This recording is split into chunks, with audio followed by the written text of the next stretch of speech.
Mukhang opisyal na po. Blinak na ako ni Boom Labrusca. Sinagot ko lang naman yung post niya. Sabi niya, bumili ka ng pagkain pero dahil confidential funds gamit mo, dapat walang resibo? Attorney, sure ka ba? Ganun ka confidential? So ngayon sinagot ko. Kasi talinong-talino siya sa mga opinion niya eh. Talinong-talino siya sa mga arguments niya. So sabi ko, hindi ka basta-basta makakakuha ng confidential funds. Dapat may government office ka na pwedeng humingi ng confidential funds at may mga mandato na dapat tuparin. Ina-approve din ito ng legislative at ng presidente.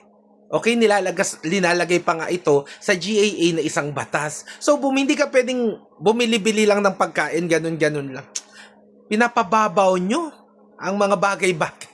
Sabi dito, kailangan mong makipag-coordinate. Sabi ko, kailangan mong makipag-coordinate sa ibang authorities ng gobyerno kapag gumagamit ng confidential funds. 4, kailangan gagamitin mo ang confidential funds related sa surveillance activity. So, hindi pwede yung bibili ka lang ng pagkain yun na yun.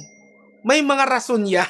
Sabi ko, may mga rason ang mga bagay-bagay, boom. Kasi nga, may mga utak ang mga tao, kaya allowed ang ganyan. Nasanay ka kasi na di pinag-iisipan mga ginagawa mo. Kaya akala mo lahat katulad mo.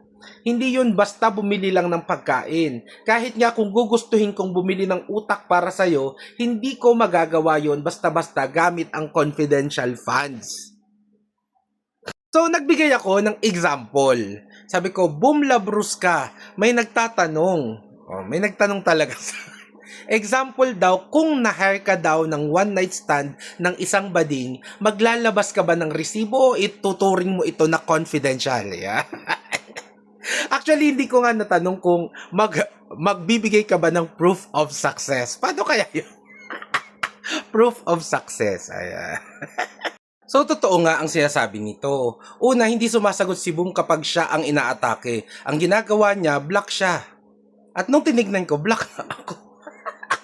Block nga ako. Sa totoo, hindi ko to kilala si Boom Labrusca kasi, well, siguro nakita ko na to sa isang na extra something.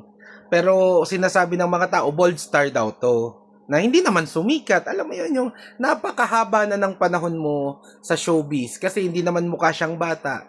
Tapos ni minsan hindi ka nabigyan ng spotlight. Kaya siguro, dito siya sa politika nagpapapansin. Kasi hindi siya sumikat bilang artista na pinaghirapan niya ng napakahabang panahon, kaya nagpapakapolitika na lang siya. Kaya lang, Boom, kailangan kasi dito ng utak. Nung minsan, tinag ako na ginagamit mo yung picture ko sa mga comments at pambabalahura. So ngayon, bakit ka nang bablock? Balahura-balahura, tapos pag ikaw ang nabalikan, biglang iiyak, biglang mambablock. Pwede tayo, Boom, mag-usap ng may utak, may talino. Okay? Ang problema mukhang hindi mo kaya. 'Di ba? So, wag niyo akong sisimulan. Wag ako.